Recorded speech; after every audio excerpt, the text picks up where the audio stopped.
할렐루야. 예, 하나님의 크신 은혜가 이 시간 함께 하시기를 간절히 소원합니다.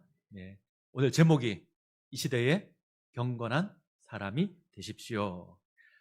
그리스도인의 신앙을 고백하는 여러 표현들이 있는데 그 중에 하나가 경건입니다. 저는 가장 고상한 표현이 경건이 아닌가 이렇게 생각합니다.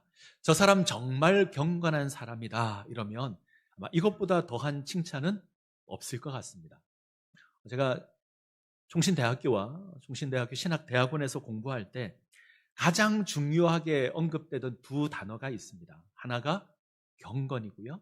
또 하나가 학문입니다. 그래서 경건과 학문, 이 두 가지가 목회자에게 가장 중요하다. 그래서 가장 많이 강조되었던 것 같습니다. 이 둘 다 중요하죠. 목사가 무식하면 안 됩니다. 하나님의 말씀을 잘 모르면 안 됩니다. 그러면 목사하지 말아야죠. 그리고 경건해야 합니다. 하나님의 종으로 하나님 앞에서 경건하게 살아가야 합니다. 이 두 가지가 다 중요한데, 경건과 학문이 다 중요한데 두 가지 중 하나만 고르라 그러면 무조건 경건입니다. 똑똑한 목회자보다는 경건한 목회자가 훨씬 더 중요한 것 같습니다. 자, 오늘 우리가 다루어야 될 주제가 경건입니다. 제가 예수를 믿으면서 늘 지녔던 고민 가운데 하나가 뭐가 경건일까? 경건이란 말을 정말 많이 사용하는데 경건이 무엇일까? 계속 질문했던 것 같습니다. 자, 우리가 한번 생각해 보죠. 뭐가 경건이죠? 우리는 어떤 모습을 보고 저 사람 경건하다 이렇게 이야기를 하죠? 예배 빠지지 않고 잘 참석하는 사람? 성경을 잘 아는 사람? 기도를 열심히 하는 사람? 찬양할 때 손을 들고 아주 감동적으로 찬양하는 사람. 어쩌면 우리는 이런 사람들을 경건일 거라고 생각할 수 있습니다. 어떤 고상한 종교적인 모습, 어떤 이런 것들을 경건하다 때문에 말씀 묵상하는 시간도 우리가 어떤 큐티라 그러는데 이것도 경건의 시간 이렇게 부르기도 합니다. 뭔가 특별한 고상한 모양이 있는 것, 이게 경건이다. 저는 그렇게 생각합니다. 제가 생각하는 경건은 하나님 앞에서 살아가는 삶의 자세. 하나님 앞에서 살아가는 삶의 자세가 경건이다. 하나님의 백성으로 정당하게 살아가는 삶의 모습이 경건이다. 저는 그렇게 생각합니다. 자, 경건을 한자로 한번 볼까요? 한자로 보시면 이게 공경할 경에 정성 건자를 씁니다. 그러면 정성을 다해서 공경하는 것. 이것이 경건이 될 겁니다. 자, 이 자세가 하나님을 향해 있을 때 경건, 우리가 이렇게 표현합니다. 때문에 우리는 하나님을 섬기는 어떤 특별한 모습, 이것을 이제 경건이라고 생각하죠. 자, 구약과 신약을 조금 살펴보면 구약은 하나님을 두려워하는 자세를 경건이라고 합니다. 히브리어로 이제 하시드라고 합니다. 하시드는 처음 들어보는데 비슷한 말이 있어요. 헤세드라는 말이 있습니다. 히브리어는 모음이 없습니다. 자음만 있어요. 그래서 하시드, 헤세드 모습이 같은데 헤세드는 우리가 많이 들었습니다. 처음 듣는 표정을 짓고 계시면 안 돼요. 헤세드는 많이 들었습니다. 하나님의 사랑을 이야기할 때 헤세드 이렇게 말합니다. 제가 보통 하나님의 변하지 않은 우리를 향한 언약적인 사랑, 이것을 헤세드다 이렇게 고백하는데 조금 표현을 바꾸면 하나님의 충성된 사랑, 헤세드입니다. 근데 좀 이상하지 않나요? 하나님의 충성된 사랑. 충성은 낮은 자가 높은 자에게 지니는 자세가 충성이에요. 근데 이 자세를 하나님께 적용합니다. 그래서 높은 자가 낮은 자에게 굳이 그렇게 하지 않아도 되지만 기꺼이 그렇게 하는 사랑, 이것을 헤세드라고 해요.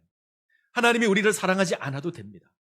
죄와 허물로 죽은 우리를 하나님께서 사랑하지 않아도 되고 구원하지 않아도 됩니다. 그런데 기꺼이 하나님께서 스스로 자발적으로 우리를 사랑하셔서 우리를 구원하십니다.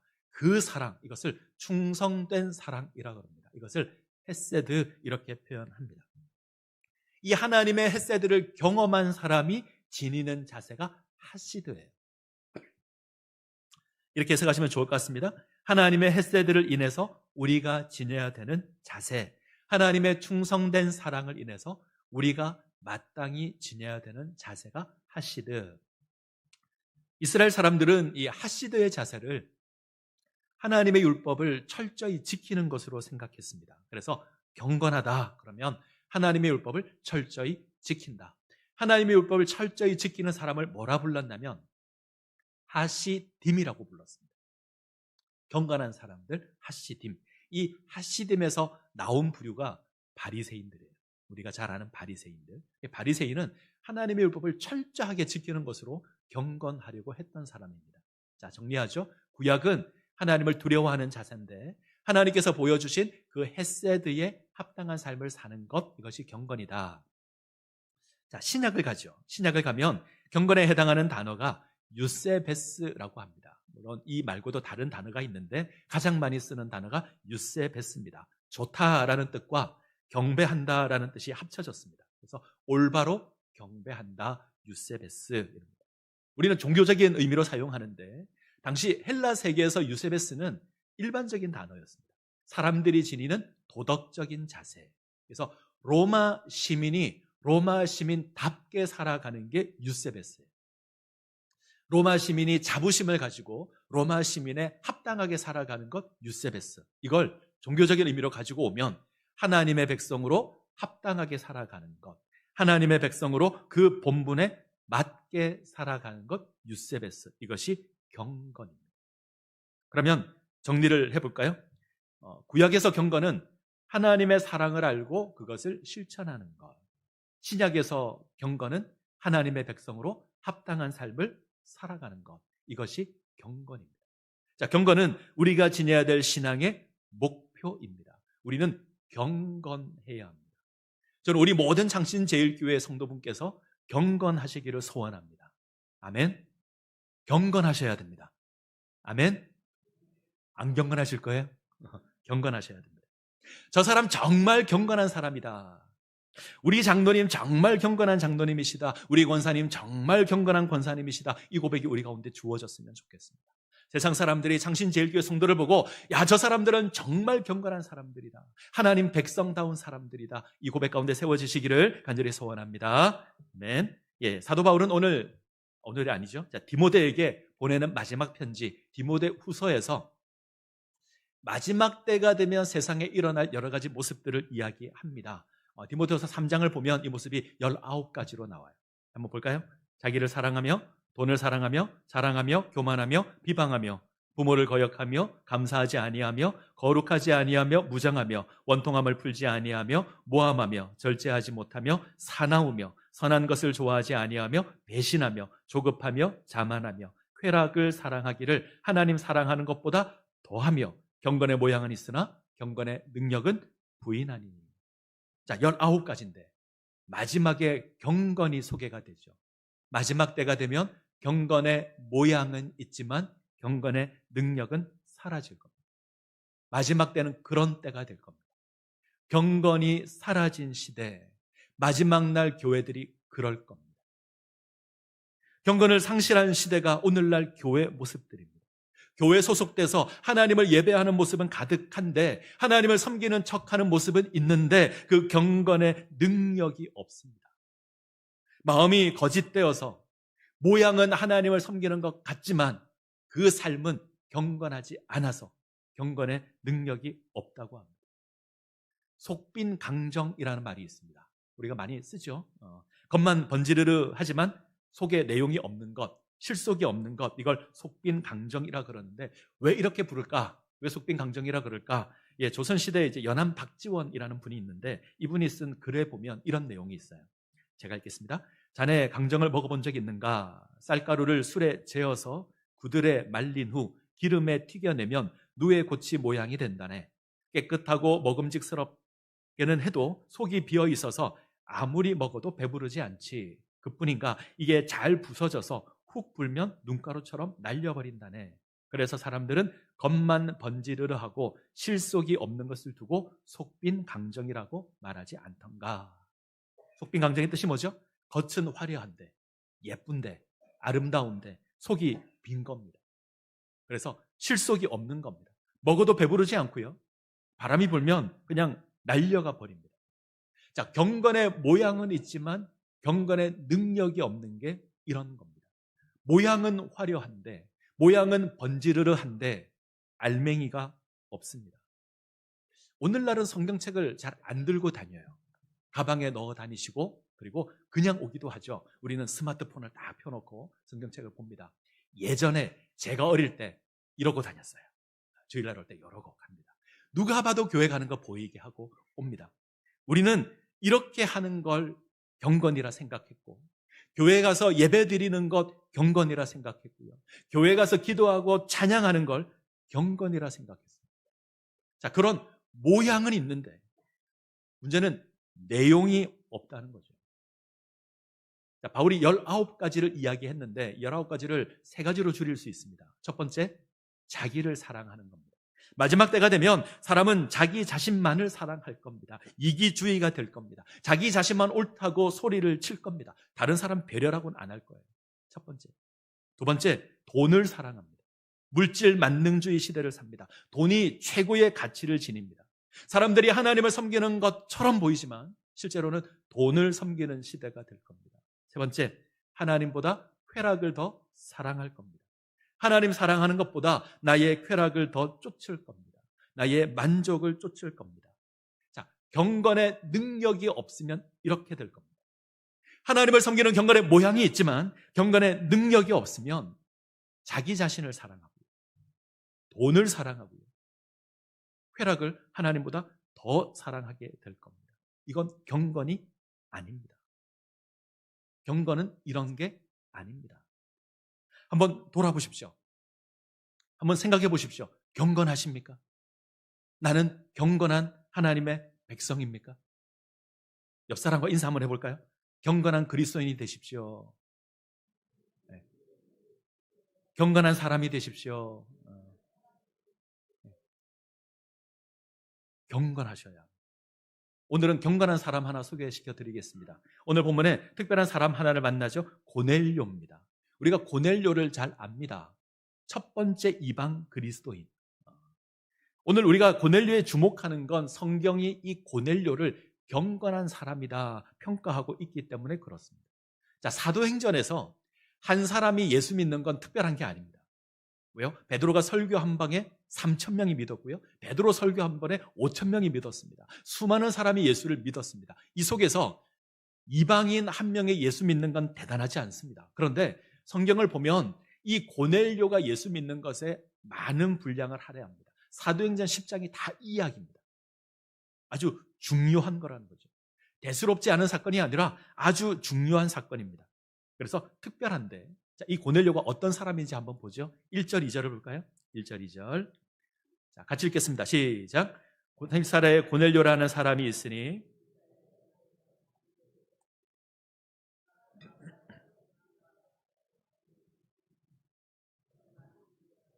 하나님께 항상 기도하더니, 이름이 고넬료입니다. 로마 이름으로 고넬리우스 이렇게 할 겁니다.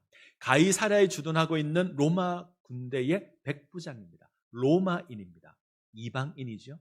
가이사랴, 여러분들이 아마 성지순례를 가게 되면 꼭 가게 되는 곳이 이 가이사랴입니다. 지중 해변에 욥바라고 하는 항구 도시밖에 없었는데 헤롯이라고 하는 왕이, 헤롯 대왕이 인공적으로 도시를 하나 만듭니다. 이게 가이사랴입니다. 도시를 만들어서 로마 황제에게 바친다. 그래서 이름을 가이사랴라고 지었습니다. 가장 로마적인 도시, 로마 총독이 이곳에 있고 로마 부대가 여기 있습니다. 이 부대 가운데 100명의 부하를 인솔하는 장수 백부장 고넬료입니다. 이방인인데 성경은 이 사람이 아주 경건했다, 하나님을 경외했고 구제했고 기도합니다. 이방인인데 하나님을 섬깁니다. 좀 독특하잖아요. 이방인인데 하나님을 섬겨요. 그래서 당시 이 사람들을 어떻게 불렀냐면 하나님을 경외하는 자다. 이방인인데 하나님을 섬기면 하나님을 경외하는 자다, 이렇게 불렀습니다. 이방인입니다. 자기가 섬기는 신이 있습니다. 그리스 로마 신화를 보게 되면 수없이 많은 신들이 있습니다. 그런데 그 신 다 버렸습니다. 그리고 하나님을 믿고요, 회당에서 하나님의 말씀을 배우고 경건한 삶을 살아가는 자가 고넬료였습니다. 그래서 그를 하나님을 경외하는 자다 이렇게 부릅니다. 고넬료는 하나님을 경외하는 자 가운데 하나입니다. 주목할 건 이 사람을 경건한 사람 이렇게 부른다는 거죠. 제가 찾아봤습니다. 사도행전에 경건이란 말이 몇 번 나올까 찾아보니 5번 나옵니다. 그중에서 유세베스라는 단어가 4번 나옵니다. 이 4번 가운데 2번은 유대인, 2번은 이방인에게 사용됩니다. 의도한 건지 모르겠지만 유대인과 이방인에게 공평하게 2번씩 이 단어를 씁니다. 유대인이나 이방인에는 아무런 차이가 없다 이 얘기를 하는 것 같습니다. 베드로와 요한에게 1번 사용되고요.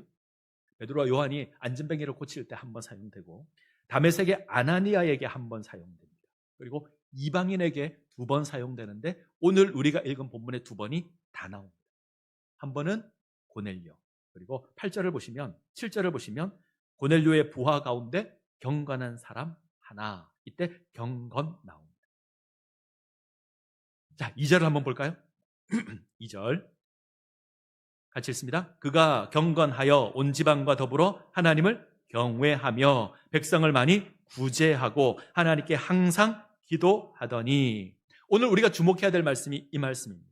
성경은 고넬료가 하나님을 경외한 고넬료의 삶이 경건했다 이야기하는데 그 모습이 3가지로 나타나죠. 첫 번째, 하나님을 경외합니다. 2번째, 백성을 구제하고요. 3번째, 하나님께 기도합니다. 그런데 이 고백 앞쪽에 수식하는 말들이 붙어 있습니다.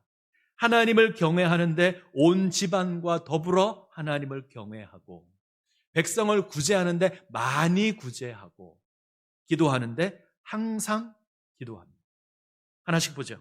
고넬료는 온 집안과 더불어 하나님을 경외하는 사람입니다. 하나님 경외합니다. 말씀드린 것처럼 자신이 알고 있던 그리스 로마의 수많은 신들을 버립니다. 그러나 아마 그리스 로마의 많은 신들을 알고 있을 겁니다. 제우스도 알고 있고 헤라도 알고 있을 겁니다. 그런데 다 버립니다. 여호와 하나님을 섬깁니다. 근데 주목할 건 고넬료는 온 집안과 더불어 하나님을 경외합니다. 온 집안이, 고넬료의 아내가 하나님을 경외하고요, 고넬료의 자녀들이 하나님을 경외합니다. 조금 더 보면 고넬료의 부하들이 하나님을 경외합니다. 7절에 보시면 하나님을 경외하는 경건한 자가 부하 가운데 있습니다. 이렇게 해석하죠. 고넬료의 경건이 그의 가족에게, 그의 부하에게 영향을 미쳤습니다.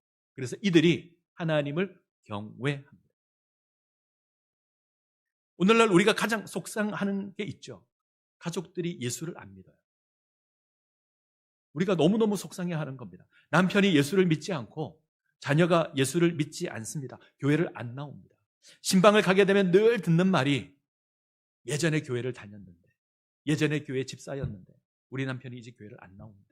우리 자녀들이 예전에 그렇게 주일학교 열심히 다녔는데 학생회 임원도 하고 성가대도 하고 새벽 예배도 하고 그렇게 열심히 했는데 이제 교회를 안 나옵니다. 제가 정말 수없이 듣는 이야기입니다. 절대 낯선 이야기가 아니죠. 우리들 이야기죠. 여러 가지 모습도 얘기하죠. 예전에 잘 믿었다, 새벽 예배를 나갔다, 교사를 하고 찬양들을 했다, 청년부 회장도 했다. 근데 이제 안 나온다. 대학을 가더니 안 나옵니다. 세상 취업을 하더니 안 나옵니다. 교회 시험이 들어서, 교회에서 안 좋은 일이 있어서 그래서 안 나옵니다. 그랬더니 이런 기도 제목도 있어요. 예수 잘 믿는 배우자 만나서 다시 교회 나왔으면 좋겠습니다. 내 자식은 교회를 안 다니는데 내 사위나 며느리는 교회를 다녔으면 좋겠어요. 그래서 갔으면 좋겠다. 상대방은 뭐가 되는지 잘 모르겠어요. 그러니까 오죽했으면 이렇게 이야기할까 하는 생각이 있습니다. 정말 오죽했으면 결혼을 했어라도 나의 자녀가 다시 교회를 나왔으면 좋겠다. 답답한 마음에 이렇게 말씀하는 거죠. 근데 제가 이야기를 반복적으로 듣잖아요. 그럼 제게 어떤 마음이 드냐면 이게 어느 순간부터 핑계로 들려요. 나는 할 만큼 했는데, 나는 열심히 했는데 안 나오더라. 나는 책임이 없다.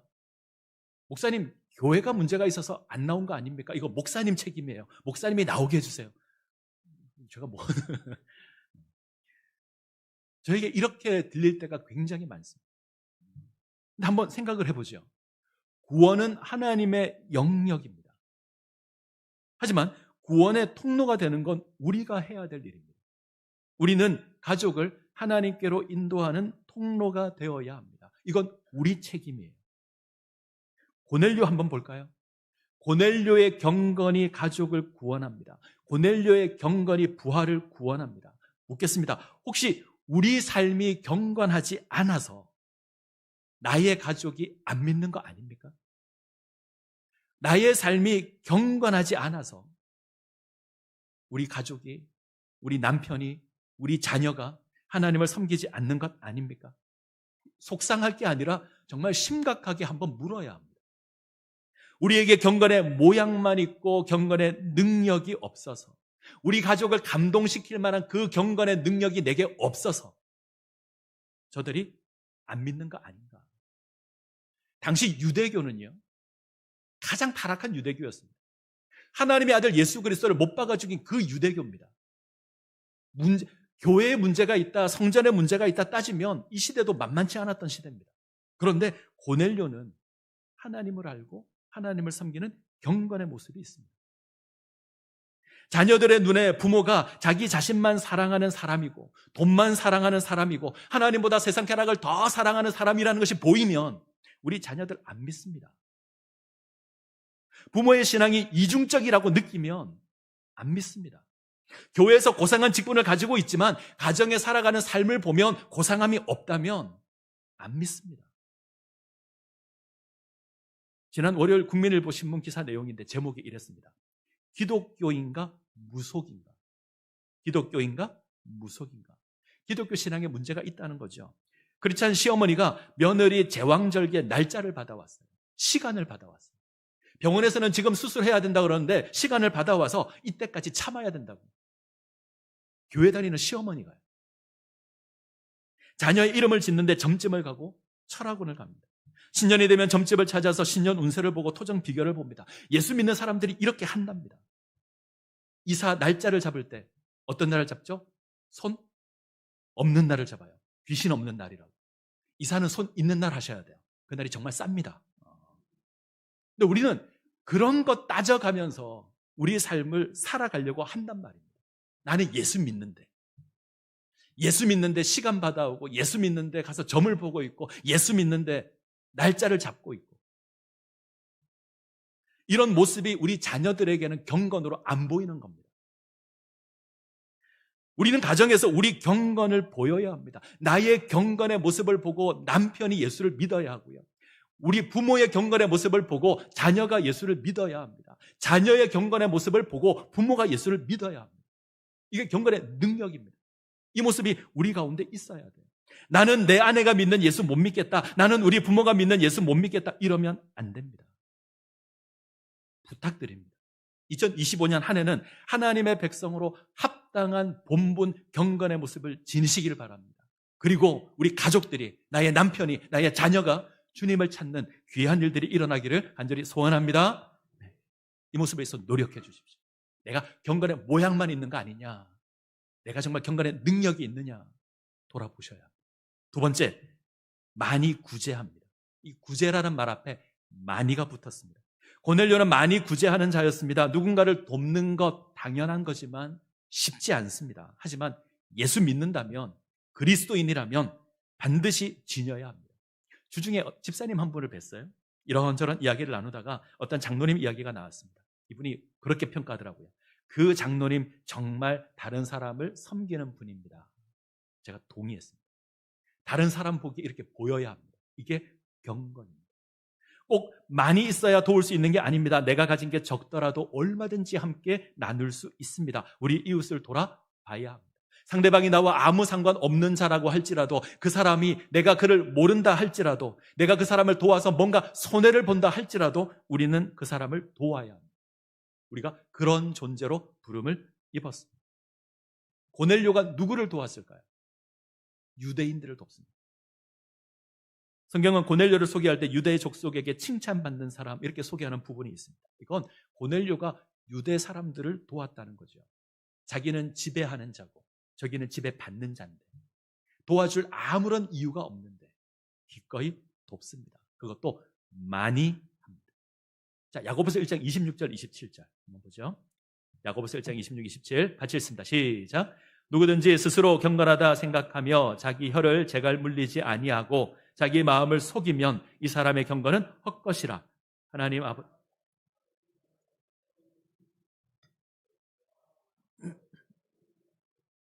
또 자기를 지켜 새 속에 물들지 아니하는 그것이니라.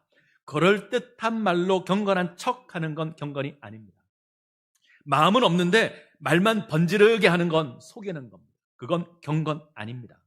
하나님 앞에 정결하고 더러움이 없는 경건은 고아와 과부를 환난 중에 돌아보는 겁니다.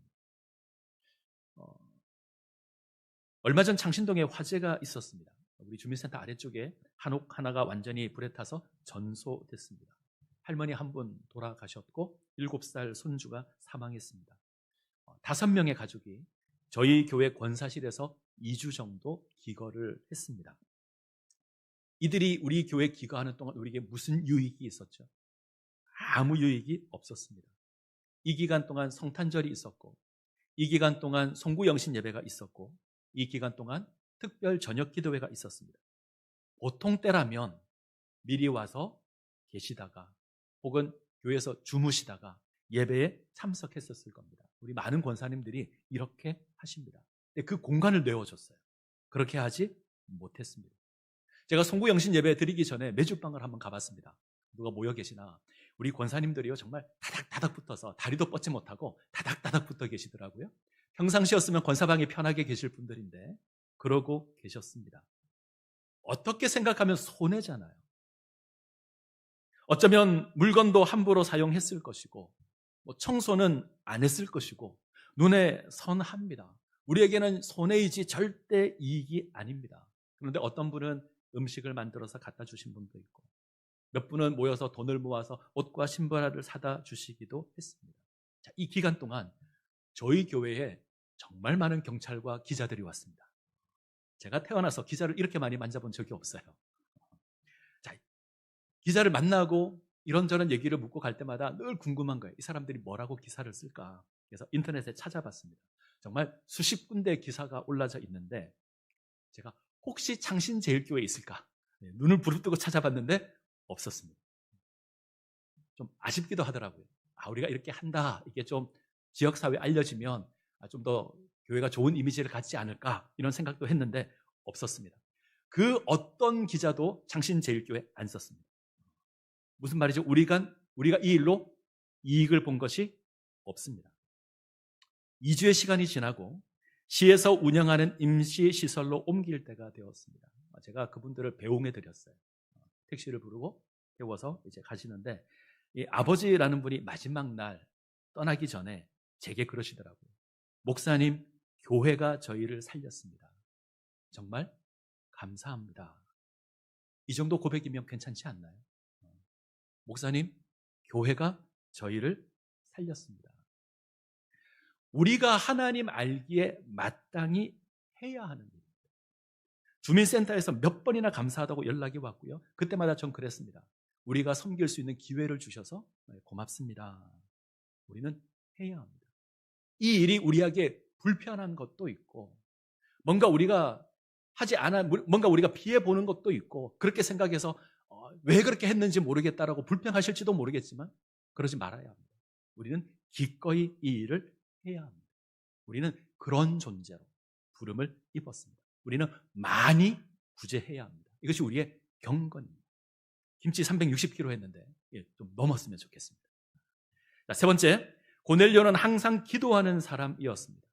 경건은 하나님 앞에 살아가는 삶의 자세인데 기도는 하나님께 나아갈 수 없었던 우리가 하나님께 나아가 하나님께 돕는 은혜를 구하는 것이 기도입니다. 그래서 기도가 특권입니다. 기도가 중요하죠. 우리는 기도를 통해서 하나님의 뜻을 찾습니다. 기도를 통해서 하나님의 역사를 이루어 갑니다. 그래서 우리가 기도해야 합니다. 성경은 쉬지 말고 기도하라. 고넬료는요 항상 기도합니다. 기도하셔야 합니다. 날씨가 추워졌고 독감이 너무 심해서 기도하는 숫자가 좀 줄었습니다. 제가 좀 마음이 아파요. 새벽 예배 숫자도 좀 줄었고 금요 기도의 숫자도 줄었는데 특별 저녁 기도에 나올 수 있는 분은 금요 기도에 나올 수 있는 분들이에요. 나오셨으면 좋겠습니다. 이 자리를 채우시고 함께 기도했으면 좋겠습니다. 아멘. 또 안 하신다. 아멘. 예, 뵙겠습니다. 자, 한 가지만 확인하고 설교를 마무리하려고 합니다. 바리새인과 서기관들, 예수님 당시의 바리새인과 서기관들, 이들은 경건의 척도였습니다. 사람들이 경건을 이야기하면 가장 먼저 이야기하는 게 바리새인, 서기관. 모든 사람이 이들을 경건하다고 했습니다. 근데 예수님은 아닙니다. 저들을 책망하셨습니다. 저들이 하나님을 경외하지 않았을까요? 아니요, 저들은 열심으로 하나님을 섬기는 자들입니다. 철저하게 하나님의 말씀을 지키는 자들이 저들입니다. 저들이 기도 안 했을까요? 하루에 시간을 정해놓고 기도하는 자들이 저들입니다. 저들이 구제 안 했을까요? 저들은 자식들이 가지고 있는 모든 것들로 구제하는 자들이 저들이었습니다. 근데 예수님 책망하십니다. 왜요? 그들의 경건이 가식적이어서. 그들의 경건의 모양은 풍성하지만 경건의 능력이 없어서. 저들은 하나님 예배하지만 하나님 경외하는 자들이 아니었습니다. 저들은 구제하지만 구제하는 자들이 아니었고, 저들은 기도하지만 기도하는 자들이 아니었습니다. 성경이 한낱 이방인은 경건하다고 이야기하지만 바리새인과 서기관은 경건하다고 말하지 않았습니다. 차이가 뭘까요? 기준이 다릅니다. 바리새인과 서기관은 자기가 기준입니다. 자기의 유익이 기준이고 자기 만족이 기준입니다. 고넬료는요, 하나님이 기준입니다. 하나님 앞에서 하나님을 경외하고 구제하고 기도합니다. 우리의 경건이 나를 위한 것이면, 우리의 경건이 나의 만족을 위한 것이면 그건 경건이 아닙니다. 모양만 있는 겁니다. 경건의 능력은 없을 겁니다. 하나님이 우리 경건의 기준이 되어야 합니다. 존 웨슬레, 감리교를 창시한 존 웨슬레가 경건의 생활을 위해서 스스로 자문했던 게 있습니다. 주보 칼럼에도 있는데 함께 나누겠습니다. 7가지인데, 첫 번째, 항상 기도하는가. 내가 이 일을 행함에 있어서 내가 항상 기도하는가. 두 번째, 매 순간 하나님 앞에서 즐거워하는가. 내가 하나님 앞에서 기쁨으로 이것을 하고 있는가. 세 번째, 모든 경우 감사하는가. 네 번째, 내가 욕심내는 건 없는가. 다섯 번째, 두려워하는 일은 없는가. 여섯 번째, 내 중심에 끊임없이 하나님의 사랑을 느끼는가. 일곱 번째, 무슨 말이나 일을 하든지 그것이 하나님을 기쁘게 한다고 자신 있게 답할 수 있는가. 7가지 새기셨으면 좋겠습니다. 그리고 우리가 살아가는 삶을 7가지 질문에 비춰 보십시오. 그리고 경건에 이르기를 힘쓰시기 바랍니다. 그때 우리 가운데 놀라운 하나님의 은혜가 임할 겁니다. 이 은혜를 누리시기를 간절히 소원합니다.